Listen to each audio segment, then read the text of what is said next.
Hello everyone again. Welcome back to Sisterhood in Surgery, and today's topic is tips and tricks to reach your personal financial well-being.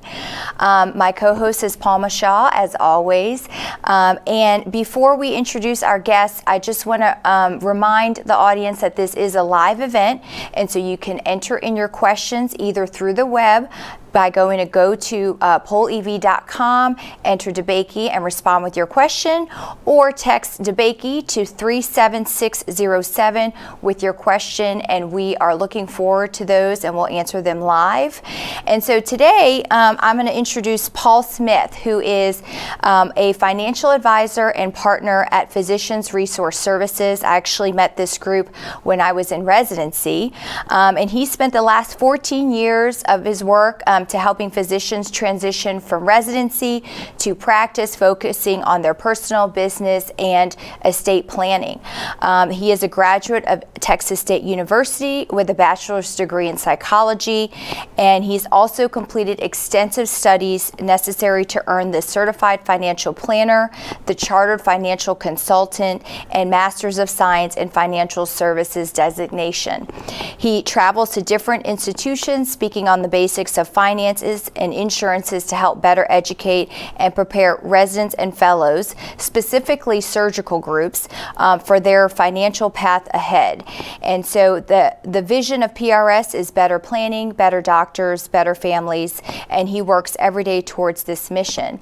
He is actively involved in his community through his volunteer work and service on Community Action Board for the Helping Hand Home for Children, and he's married with 2 girls, Nyla and Hazel. Welcome, Paul. Thank you for giving us your time and expertise. Thank you, Linda. I'd like to introduce Dr. Alan Dietzig. He's also our guest. He's not only a colleague and friend, but a vascular and endovascular surgeon and distinguished fellow of the Society for Vascular Surgery, who trained in general surgery at the Long Island Jewish Hospital, and then did his vascular fellowship at the Montefiore Medical Center in the Bronx, New York, under our mutual mentor, Dr. Frank Veith. He served as the chief of surgery at vascular surgery at Danbury Hospital from 2000 to 2017, and now is the network chief of vascular and endovascular surgery at Nuvance Health. He holds the Linda and Stephen R. Cohen Endowed Chair in Vascular Surgery and is a clinical professor of surgery at the University of Vermont Lerner College of Medicine and the medical director of non-invasive vascular labs for Nuvance Health. His leadership positions include having been the past president and founding member of the Intersocietal Accreditation Commission Vein Center Division from 2015 until 2017, and the past president of the Society for Clinical Vascular Surgery from 2017 until 2018. He's a current treasurer for the Eastern Vascular Society and the secretary of the Frank J. Veith International Vascular Society and chair of the American Board of Vascular Surgery. He's a reviewer for a number of premier journals, such as the Vascular Surgery Journal, Journal of Vascular Surgery, Vascular and Endovascular Surgery, and the former editor of the Venous section of the Vascular Specialist, official newspaper of the Society for Vascular Surgery. He has authored multiple book chapters and publications in peer-reviewed journals and given numerous national and international presentations. Welcome, Dr. Dietzig. Linda and I value your seasoned insight into this topic. Thank you. Alan, you're muted.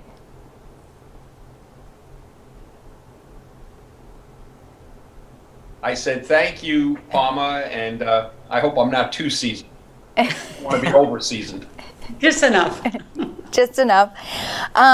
So, we're going to start off with questions. One of the main complaints I hear from my residents and fellows is, they go through all this training and nobody teaches them about 1, billing and coding, but 2, personal finance. And so, Palm and I thought this would be a great topic for the show, and to see if we can educate our trainees and other surgeons about, how to manage your debt and how to improve your financial well-being. So we'll start off with most people have significant student debt from medical school loans, college loans.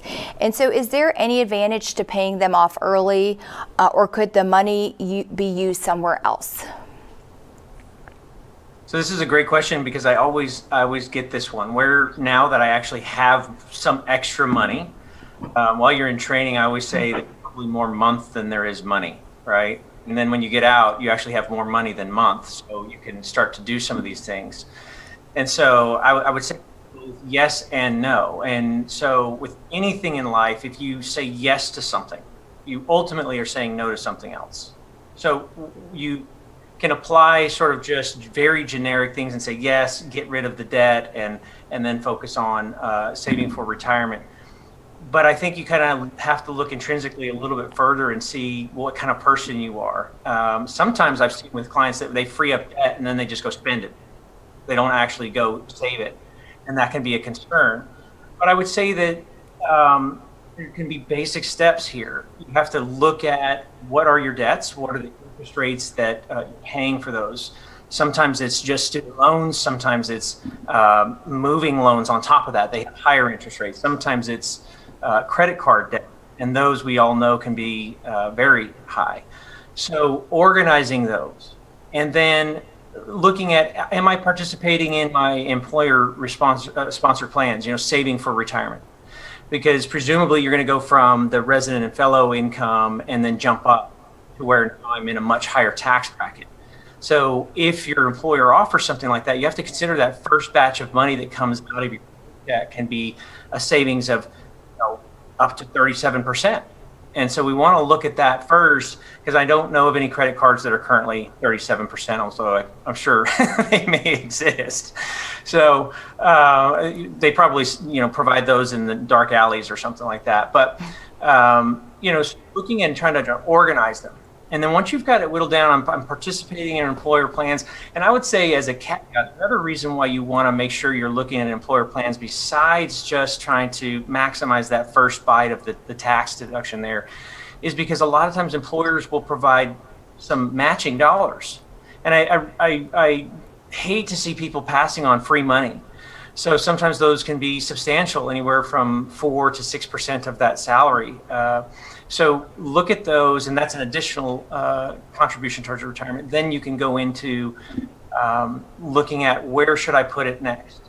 But I think the first batch should go towards retirement, then focusing on if I have after-tax money left over, do I pay down debt, or do I go ahead and try to allocate some more into whatever investment is of interest to you. Paul, and it so can become just an interest rate arbitrage at that point. So, Paul, do you see a lot of physicians where they won't maximize their retirement accounts at work where they get matched and put it into other investments?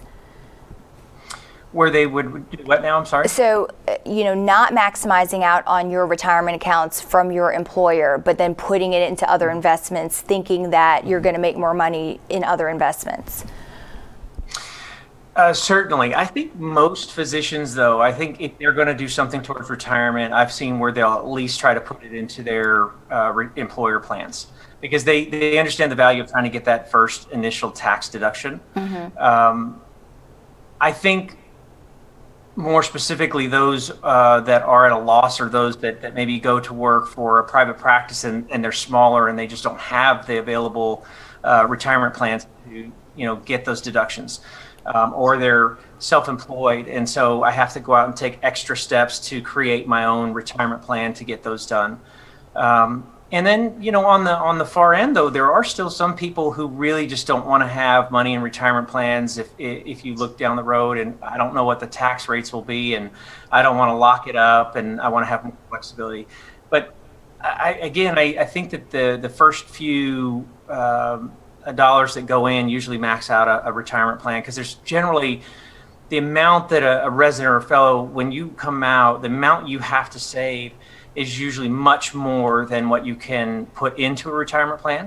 So there's generally more dollars that need to be allocated and you can use from there, but at least you've taken that first step into tax deduction.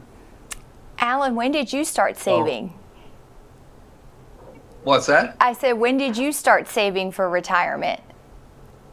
Well, I have a couple comments about what Paul just said. First of all, 30 years ago, my debt, student loan debt, the interest rates were lower than the prevailing interest rates, which is, I think, just about the opposite today. Student debt has a high interest rate and the prevailing interest rate is very low.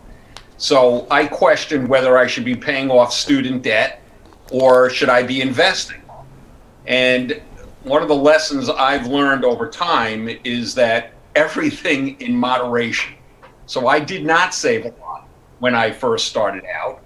You feel like I'm free now, I'm making a good living, and you want the big house and the nice car and you want all those things, and you say, I'll catch up eventually and I'll be saving a whole lot. Well, let me tell you something.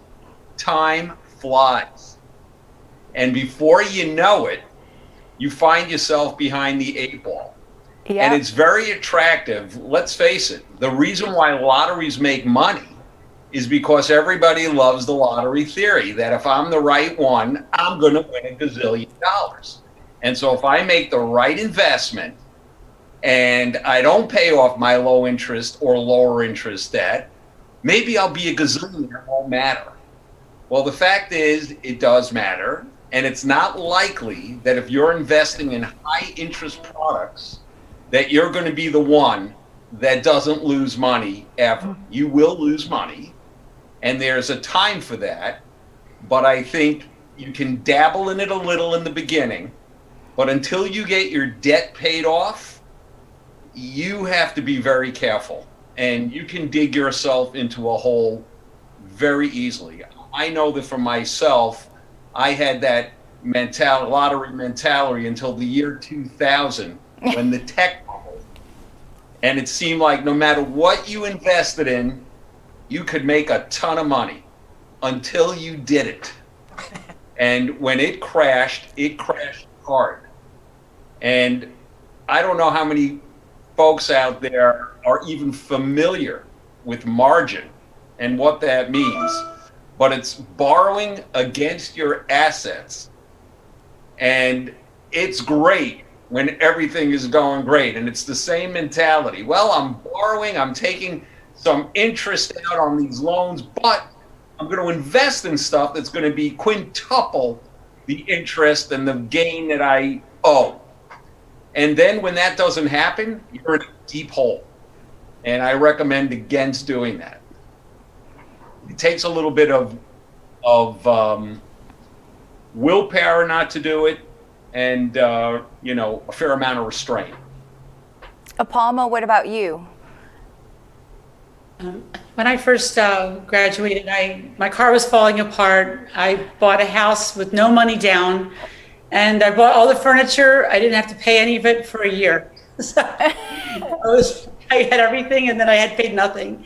But once I had a child, I had to really cut back and, make plans. And I went to a financial planner and I had to establish, some insurance, life insurance. So I know we're going to talk about that. It's a very interesting topic. So I appreciate Alan and Paul's input here. And I think we're lucky to have them giving us insight. So 2 quick comments. Paul, talking about retirement, because we do have a lot of topics. Can you talk about physicians losing that compounding period and how important that is in terms of saving for our retirement? Yeah, so this is an interesting concept that I think most people miss. And to Alan's point is that if you go big and you go home empty, then you can lose time. And so one of the things, even though you're still behind because most of your peers that went a different route and went into the working world at 22, and now you're 32 or 33, you feel that time, you've lost that compounding period. So what I mean and what you're asking about is, if you use this simple rule called the rule of 72, all right, what you can do is very easily just calculate, okay, if I take an assumed interest rate or rate of return that I'm going to have on my investments and divide that into 72. So let's take, a mix of return, say 7%, divide that into 72. That would roughly say that my dollars should be worth double. If I take $100,000 today, 10 years from now, it should be worth double. Okay, so if you now break that down, working a time frame, you say, okay, well, if I'm 32, I really have to sell 62. So that's 3 compounding periods. So if I miss one of those, if you take 100,000, you turn it in one compounding period, you turn it in 200,000, then again, that's 400, then 800. What I think people don't realize is if I cut off a compounding period, I'm cutting off the back end. So somebody starting 10 years ago today now has 200, then 400, 8, 1.6. Right. So that's how much further ahead. So time really is your best friend. And I know we'll get to that, like, when do you start? And that's as soon as you can. But I don't think you have to swing for the fences. That's the big misnomer, is that you've already won the lottery, Alan. You've done all the hard work. You've put in the time. And most physicians don't realize that. You've already invested so much. You're just not thinking of it in terms of, you're thinking of it in terms of dollars. You've invested in yourself. And now you are this hopefully producing income machine. So you just have to make sound decisions. You don't have to shoot and swing for the fences and go play blackjack or, whatever it is. You can just allocate 20%. Even if you don't work with somebody, you want to do something right, just be methodical about it and put blinders on. So it's about ignoring a lot of the noise that goes on. But that compounding period, if you miss one and you think, gosh, I should have had double what I have now, then that's where it really can be very key to providing that income you need in retirement. Yeah, that is so key, Paul, what you just said. And, that is compounding interest is the greatest thing in American investing. Just putting away that money and being disciplined. I have, daughters in their late 20s, early 30s, and they're already putting away money because that will over time grow to a tremendous amount of money if they continue to do it in a disciplined fashion. Yep. So what Paul said, don't give this period up. You lose that time, you can't get it back. You don't want to be in the position where you have to swing for the fences. That should be like discretionary, like buying a lottery ticket. You know what they call that, Alan, when you start to go do all that stuff, buy the house and the cars and everything? We call it residentiitis. Right? And you've worked hard, so you feel like you need to deserve those things. And so you go out and you start to just consume. And some people, Palma, to what you said, you need a new car or you have to get to work. So those are givens. Do you need to have the newest Porsche?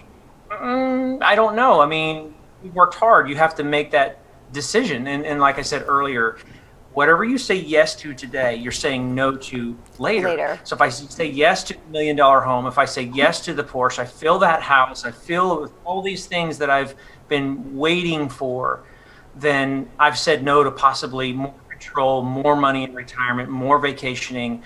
And that's really the trade-off. So Dave Ramsey, Paul, I quote Dave Ramsey all the time. So I don't know if anybody watches Dave Ramsey, but he says that physicians are the worst offenders when it comes to debt and bankruptcy because, like you said, we've trained so hard, we've worked all these long hours, and so we feel like we deserve all these nice things, but we don't deserve it because if you don't have the money for it, you don't deserve it. So that was my takeaway whenever I would listen to his podcast was if you can't afford the house, the car, all the nice things, don't get it yet. Eventually you will be able to with just hard work and saving. Yeah, and it's not a question of deserve. I would tell you, as long as I've been doing this, there's just no other career that spends as much time and energy and blood, sweat, and tears. I've seen families sacrifice, training and leaving their families overseas so they could come here and do their training, just years apart, having to have their baby who is just newborn stay with their in-laws and not see that baby for a couple of years. That's sacrifice. The sacrifice that physicians put in is enormous, and I don't think the general population realizes that. But the question is that isn't about do you deserve it? Of course you do. You work harder, arguably, than any other career out there. But if you deserve that, what are you saying no to that you really want? So it's just, it's not a question of deserve. It's a question of what are you going to choose from? And I will tell you that the older you get, that whole thought of, well, I'll have a large mortgage because I'll get a big tax deduction, which you don't get anymore. That I'll get a big tax deduction and I'll pay it off over time and I'm going to make more money the more years I'm in practice. Let me tell you something. There is nothing that feels better than paying off debt. Mm-hmm. And my wife and I have agreed on this forever, because I would be the one that would take the large mortgage. And my wife would say, no, I want to get rid of debt. And at the end of the day, most of the time, she was right. Because when the mortgage is paid off or you get your debt down low, it is an unbelievable feeling to know that if tomorrow things changed drastically in your career, you are not going to starve, and you have the resources to go forward and do whatever you have to do for yourself and for your family. Exactly. Palma, any comments? I just want to comment. I think things now are a little different for physicians going into practice now compared to when Alan or maybe when I started. I think that many physicians that we knew started at one job and they just stayed there for their whole career, and they didn't move and they didn't relocate. And a lot of the physicians were independent or worked under the university, but many now are hospital employed. And the big concern, I think, new graduates who become hospital employed need to have is that you're expendable. Now you're an employee. If you're not bringing in, they may offer you a lot of money up front to entice you, but you're never going to be able to earn that. They may offer you $500,000 a year. The odds are that in the first several years, you're not going to earn that money, and they may not keep you on. So you get this large balloon of income, and you're buying this house and you're buying this car, and you think this is all going to be there. And the job, of course, they're going to keep me, but they may not keep you. And I really see that evolving in our practice. I really think there's a lot of reason to save up front and always prepare have a rainy day fund in case you're out of it. They may give you notice and you have 12 months to find another job in a glutted market. You may have to relocate. I think it's different now than it was maybe 15 years ago. Alan, do you want to comment on that? Yeah, I think in a lot of ways you're right, is that you cannot depend upon, getting a raise every year or increasing your income every year. When I started, first of all, most people were in private practice, and you knew that if you were in a good practice, your income was going to go up. You were eventually going to become a partner. Well, you're not a partner in anything today. You're an employee. And if a hospital has a bad year, i.e. COVID, you may see no bonus that year, or you may see no increase in your salary for a year or two. You may even see a decrease in your salary. I know a lot of people at institutions this past year who took a decrease. And so these things can happen, and you've got no guarantee of anything. And so, again, compounding interest is a fantastic thing. You put away that money, and eventually you will reap the benefit of that. Listen, I'm also of the mindset, we have all worked hard. We have all busted our asses to get where we are. I'm also not of the mindset that if there are things you enjoy, within reason, you always wanted a nice car. You always wanted that sports car. Now, I wouldn't say rob Peter and Paul to pay for that. But if it's within reason, it's not logical. It's not going to help you in your retirement. But you know what? You're not going to get that sports car when you're 70. It's not going to mean a whole lot. So if you can manage it within reason, you're entitled, as every human, to make yourself happy about certain things. And you may want to get yourself a nice car or a nice house within reason. If you're going to shackle yourself with such incredible debt to do that, you're gonna today, as you stated, Palmer, more than ever, I think you're at great risk because you're not working for yourself. Most people are working for someone else, and that's a scary thing. Yeah, I think that we're seeing that a lot too with the difference in generation, and a lot of the millennials that we're working with and talking to are coming out and attacking the debt right out of the gates. So they just want to get it done and paid off and get rid of it. And really, to hear you both talk about it, Paul and Alan, is what we're talking in and around is control and flexibility. And that's what all of this planning and discussion is really about, because your employer throws you a curveball, like you're not getting this $30,000 bonus or something like that was supposed to go towards your down payment or to get towards retirement or whatever. That can be very harmful. And so every time that you go consume or buy something, you're sort of sacrificing or giving up just a little bit more control of whatever decision. And sometimes we know what those are in the future, but sometimes we don't. We don't know what we're saying no to. That's what makes it hard. And when you look at it too, the way we make decisions psychologically, and by the way, when I got my degree in psychology, I had no idea what I'd really be using it more so now. I did all this financial training thinking, I'm going to really use that. Or, psychology ends up playing a big part in this, because you start to look at debt as a real weight. And yes, maybe I could quantifiably say, if I invest here, I'll make more than the interest rate I'm paying on my student loans. But the reality is that we don't really know how to quantify that weight of debt in terms of, subtracting the return I might get in the market versus control. How do we quantify that to make you feel better? So paying down that debt and really knowing what that feels like. I think that reward intrinsically in having control of your cash flow, if you could stick with that, stays with you. Because there's another saying that I will use constantly, and that is that a luxury once enjoyed becomes necessity. And so once you've bought that Porsche, you always got to have it until you're later on and you go, what am I doing? And it's too late. So if you can get something modest and then come back, you're going to have that freedom that most others don't get to enjoy.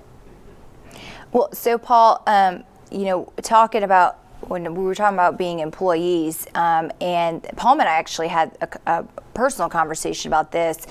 Most employers give physicians, a life insurance, comes with the package, a life insurance policy, and a short-term and long-term disability plan as well. But for me, like I've bought my own disability insurance specifically that would pay for a surgeon's salary. So can you discuss about disability insurance and why it's important to have your own, as well as, and then we'll get into the life insurance?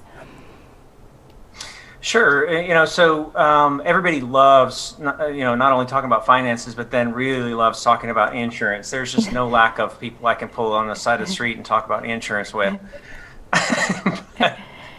I will say first and foremost, I don't like paying my life insurance or disability insurance premiums any more than anybody else. But what I do love is the protection in the backside, closing that door on things that could happen to make my plan fail for me or for my family.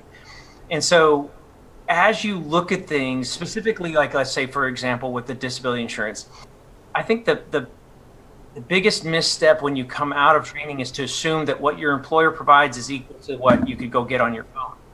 And the marketplace isn't designed that way. You could go work for an employer and they provide a group disability insurance. And so if you're busy, it's hard to pull away the time and say, really, let's look at this together and contractually see what they say side by side past long-term disability. And assuming that they're the same thing. And so we spend an inordinate amount of time actually just educating people how those work, and then pulling out the contract language. It's not something I think that they go through and go, that was an amazing experience. But I think when you're trying to protect your number one asset, which when you're leaving training, it ends up being, we show specifically forecasting, like, here's your future income. This is why this is a big deal. And from even the base income, your surgeons are looking at $15-20 million of future income.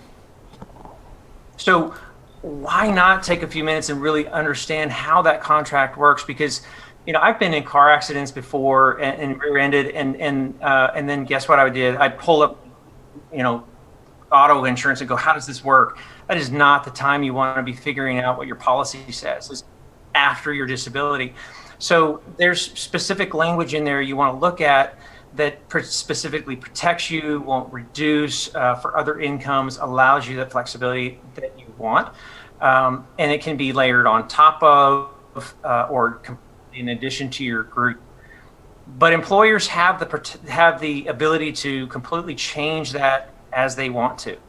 So if even the sponsoring insurance company with a group plan that's at your employer, they can change it. If they get bad claims rates, they can change it. So going out and getting your own, first and foremost what that definition says, and that they can't take that away. So there's inherent protections there for you. But we're just huge proponents of it. In fact, my business partner, Richard Cunningham, just got done shooting his own personal video talking about his experience of going through his own disability. And not only having had the coverage to pay bills, but what it meant to him psychologically that he could then focus on getting better. Because that's the name of the game. I think that if we're trying to all get better through an illness or through a disability, if we have looming debts, where our house is about to be foreclosed on and things are starting to collapse, why go on? Those things start to creep into our head versus let's get it right and get the financial security, which he had, that helped him focus on getting better. So you got to look for those things and look at the different clauses. And then same thing with the life insurance too. There's not as many nuances. It's more black and white. There just generally doesn't happen to be enough. And so since most people are going to be employed, that, and we see to Palma's point that you don't stay at the same employer. You're jumping around. I think that we see probably on average every 4 to 6 years, something like that, maybe less. They're trying to find that home. But it's easier because I don't have any stake in the game. Like Alan mentioned, I don't have a buy-in. I'm not a partner. It's easier for me to jump around and find the better place if I'm not happy where I'm at. Why does that relate to your insurance? Is because you don't know what the next employer is going to offer. If they have coverages for, they don't. And even though we're all young and healthy and impenetrable now, eventually we do get some things that click on and add a medication here or there, and it makes it very hard for us to become insurable. And then you may unknowingly end up at an employer and not being able to leave because you can't take your coverage with you. And so portability of that and having that, what did I say earlier, flexibility in your own plan to make those choices. I don't like where I'm at, I'm gonna go work somewhere else. I'm not worried whether or not they provide coverages that I've got my own. So it's doing that your own research and having and creating your own flexibility. Yeah, and the one thing that you mentioned, Paul, is that when you take disability insurance from an institution, it's taxable if you become disabled. If you pay for your own disability insurance, it is not taxable. And that is a major difference. You're talking about a boatload of money if you should become disabled. Also, life insurance. Listen, term is good. We can get into more of the life insurance thing, but they're never going to give you. Remember, it's costing them money to provide you with this benefit. They're not giving you the maximum benefit. They're giving you some benefit, which is nice. But the life insurance is usually never going to be enough to cover you for anything that's significant if you're living like most physicians live. Your family's going to be straddled if you don't get some kind of life insurance. And I know, Palma, you and I were talking because like Paul, you were saying in the clause, you want to make sure, because some disability insurances cancel out, right? Some of them say if you already have a policy through your work, we're not going to pay you. So you need to make sure that you do get one that will pay you no matter what other disability insurance you have with your employer. Comments on that, Palma? So I have a lot of insurance. I have term policies for both children that should have easily carried them financially through into college, and divided, it would be paid out in thirds, like 3 different term periods, so they wouldn't get it all at once if something happened when they were young, right? If something happened to me. As far as, and I also have an umbrella to like add an extra layer of coverage, and I'm sure you'll comment on that. But with respect to disability, I had an American Medical Association disability for many years. I carried it and paid for it. It was like $174 a month. And then when at Upstate, where I'm employed, I was speaking with one of their attorneys who basically told me that you can't get two different payouts for disability. So I thought, well, I'm going to get $9,000 from one and I'm going to get $9,000 from the other, and I'm going to have plenty of cash to pay for everything. And he basically told me that if the work disability paid out, then the AMA policy would not pay out. So I'm paying all this money and I would never really be able to cash in on it. He never mentioned that the taxable piece of this that Alan mentioned, so I'm not clear. So I stopped carrying the other disability, the extra disability, because I felt that if I were going to be placed on long-term disability from Upstate, I wasn't going to get the other money. And then the rationale was that if I go to a different institution, I'm going to select an institution where I know I'm going to get disability coverage. And that was the advice I was given. Maybe it was not good. That's why we're here. Paul, maybe you could comment on that, because I don't think one negates the other, and certainly you would not have to take the lower of the two. Yeah, so that's an interesting situation, and what I would say is you'd have to look at the contract. So what may have been the issue there, Palma, specifically with yours, is that you essentially had two group policies. So the AMA coverage is not necessarily, at least that in its current form, I don't know how long ago you had it. And again, AMA sponsors different types of plans through different carriers, so it would change over time. Therein lies sort of the problem, is that it could change from carrier, from plan, and then the language in there changes without you really knowing. But two group policies can specifically talk about not paying if the other one supersedes. So that can be confusing. But to clarify, so there's 6 carriers, really a 7th trying to make their headway into it, but there's 6 carriers that offer these individual specialty specific policies that we talk about they won't offset, meaning reduce with other incomes or other benefits. So you can have your own individual policy and your group policy, and both would pay. You'd have to go through the claims process independently with both. So whether one paid and the other one didn't would be subject to however the underwriting went. But let's just assume that you qualified for your disability through both. They should both pay. What you're referring to is a group policy would offset or reduce for that individual policy. Is kind of referred to as backdoor coordination. I've only seen it one time, and it was just a very, very poor policy.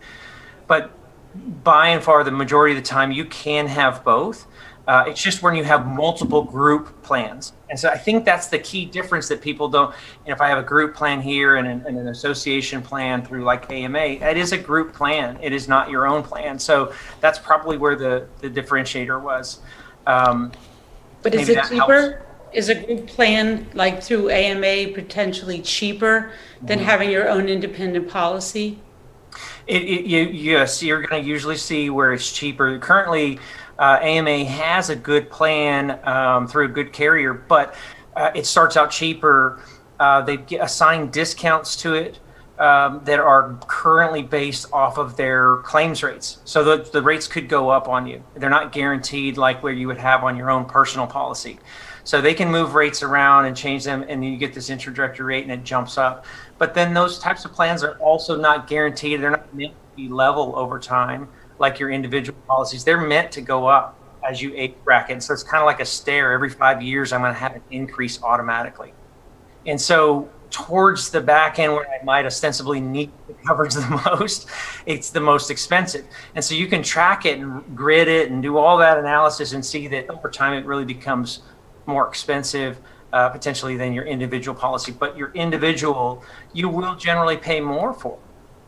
But here again, it's really how much do you want to cinch up that bow on protecting that biggest asset? I can buy a cheaper product, that's okay. But you're just saying I partially want to protect my ability to work and that specialty. because even the AMA plan is as good of a kind of a group plan as it is, still has offsetting language, and it's confusing. And I'm sorry, I wish I could help people more with that. It's confusing because they say it's my specialty specific. It won't. Yes, they all offset. They all reduce. So if you can't do your specialty, but then you go find a way to earn another income, it reduces the benefit you receive. That's called offsetting where we work. Whereas my individual policy, if I can't do my specialty, and then I find a way to go earn $1 million a year doing something else, as long as I'm not able to do my duties of my occupation substantial, right? Then it's going to pay, period. It doesn't matter how much you make over here. And that's the big difference. That is why inherently these group policies can charge so much less. I mean, they all start, little known secret, they all start with the same morbidity and mortality tables that are released from our federal government. And then from there, they design the contract language, and they have to put a certain amount away in reserves. And so every carrier really is starting from the same grid line. How it gets priced from there is going to depend on what kind of things we add in or take away from the contract language. And so if we start from the same place and one is much cheaper than the other, what does that tell you? I mean, you're essentially getting what you pay for. So again, I'm not going to tell anybody that they're wrong for getting a group policy or something, or going in a different direction, or just relying on their employer plan.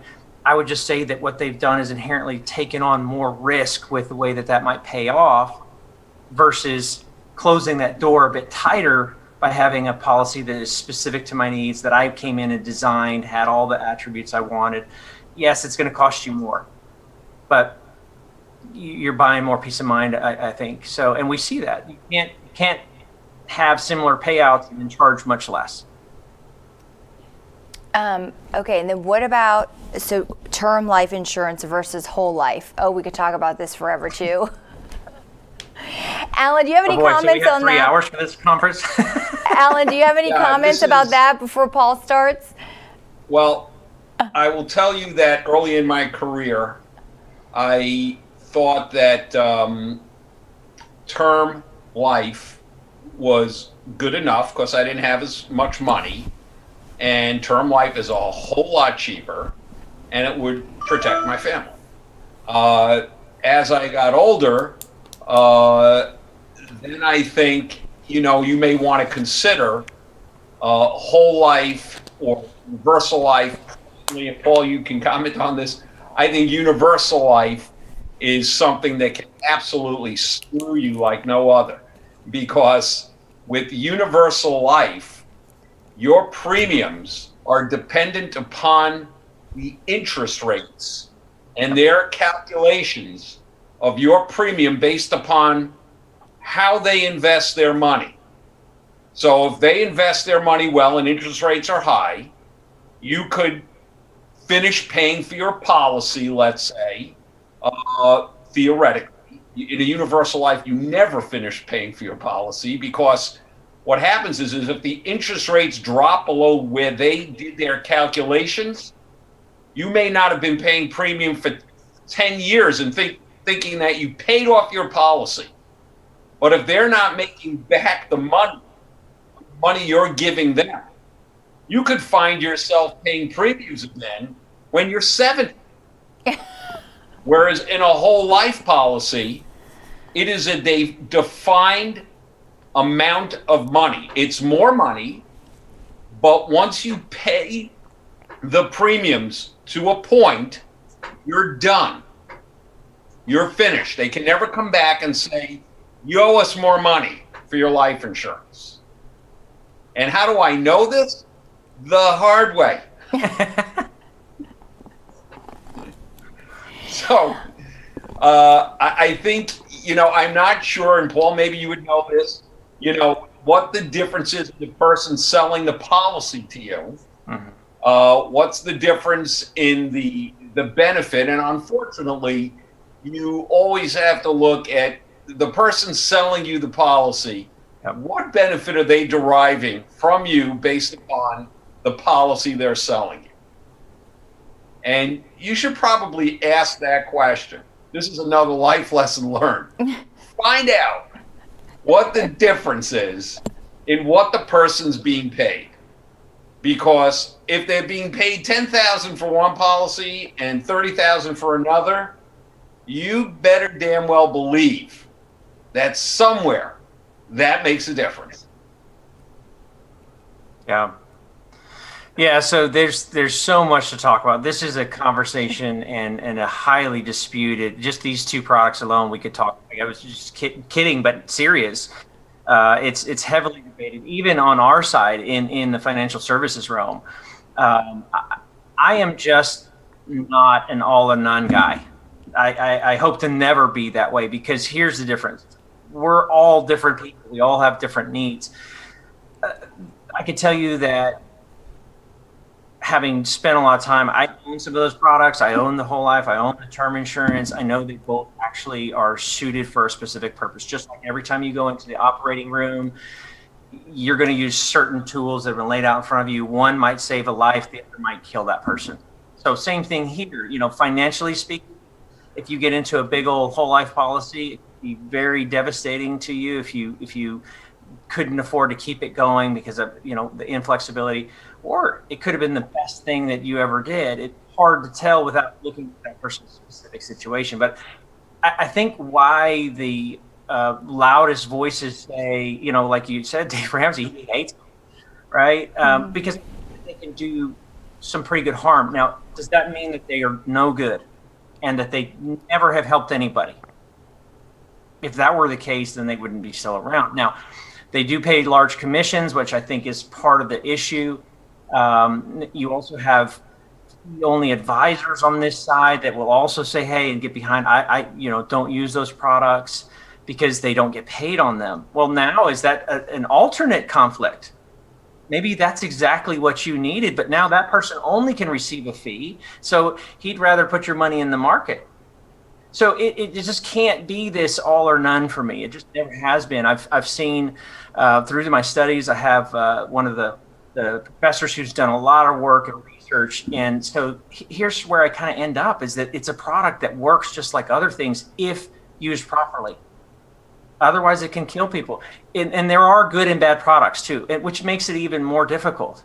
There's good and bad companies, which make them even more difficult. So it's just not a no that it never works. Now, for those coming out of training and have lots of debt, you got to check boxes before you arrive at these products. So term insurance is absolutely going to be the best place to start. And if you can check those boxes faster and get to where, hey, this might be a product I look at, fine, let's have the conversation. But I think where people have got is that they didn't spend enough time to understand how it fits to really justify. You're going to continue to hear this noise and dispute in the market and in between advisors and between people and between these people who host shows. There's just too much out there to talk about. So enter into it carefully. But I would also say that it can be a good product. And they're also revamping these products all the time. So I'm very curious to see, as a lot of products have moved to be commission-free or fee only, what these products really look like. And if they can remove some of those heavy commissions, then these can probably start to look pretty attractive. There's just not a better wealth transfer tool. But, when you're young, you're not really trying to transfer wealth yet. Yeah.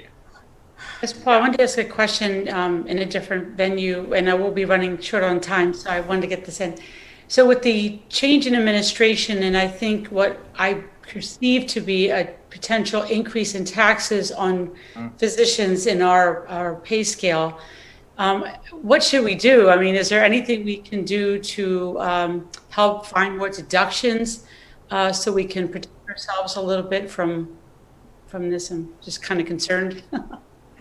Of course, this is the biggest thing. Anytime we have a change in administration, it's like, how is the tax law going to change? Whether you're happy or sad or whatever the turnout was, doesn't matter. There's going to be a change. And so what I would say is continue to evaluate. Your plan at the end of the day is a living, breathing thing. So if you're doing it yourself and you think you're going to be automated and forget about it for the next 30 years, don't do that. Just come in and look for any areas and take advantage, because usually or they take away something, they may give you some other opportunity to take advantage of it. Paul, are you sure? I do not think that they have not given me, I mean, I looked at my 2021 taxes and literally zero deductions. Had a kid, zero deduction. Literally. Yeah. Zero. I'm not seeing where the benefit is. No, you're right. As people move into more and more employed positions, it's harder and harder. They're just not there. So, if you're willing to go out there and be self-employed and create your own entity, there's a lot more advantages. So I would just say look for those, and it's be creative if you can. And there's famous sayings from judges and from suits. One that says, and I want to pull it up to read it right. Anyone may so arrange his affairs that his taxes shall be as low as possible. Is not bound to choose that pattern which will pay the best to the Treasury. There is not even a patriotic duty to increase one's taxes. So do whatever you can legally to do that. And there's definitely a difference between tax avoidance and tax evasion. All right? Alan, any One's comments? going to end you up and go ahead. Alan, are you worried, Alan? Are you About tax evasion? No. It's a different show. Are we? No, are you worried I'm not worried about tax evasion. taxes in the future? I am worried about increasing taxes. Uh-huh. I am concerned about increasing taxes, but you just never know what's going to happen, and it somehow, it really depends, as Paul said, who's in power, these things are not going to happen unchallenged. Uh-huh. So, listen, if you go back 25 years, taxes were higher. Absolutely. Taxes were higher, then taxes went down. And hopefully there'll be other instruments that legally you will have access to shelter some of your money from paying extraordinary taxes. Right. I would hope. But again, the best way to shield yourself in the long term is by putting away money early and letting that compound interest just do its thing. Because thus far, no one's done anything about that. And that is key. Absolutely. Well, we are about out of time, it flew by. We still have so many topics on our list that we didn't even get to talk about. So there might be a part 2 of this. But Paul and I appreciate y'all coming on, and hopefully the audience learned something and became financially a little bit smarter. I guess our takeaways, like Paul and I had talked about, 1, look at your financial statements. Be aware and cognizant of what you have, because if you don't check your bank accounts and you don't check your investment accounts, then you're not an active part of that at all. 2, save your money. Remember, we missed a compounding period, so we're already behind. And 3, which we didn't even talk about, but was very important, was that get your legal documents in order. We didn't even get there, but wills, power of attorneys, all that is very important for us, especially in this, right now, sort of high earning career. We'll see about what the future holds, but yeah. Paul, any last comments? Yeah, absolutely. I'm glad you brought that up. It's the least talked about thing when you're doing your planning is the wills. Get your legal documents. It's not something you can avoid. It is a pay me now or pay me later situation. So if you're looking at, hey, I can save a few $100s or a couple $1,000s by not doing that stuff, it's going to cost you way more when somebody's having to go through and settle up your estate, because attorneys will stack up and they'll charge $400 or $500 an hour. So get your wills. Have the adult conversation about what your remains and how your assets look and how that should flow to your children, and then move on and live happy. Great. Alan?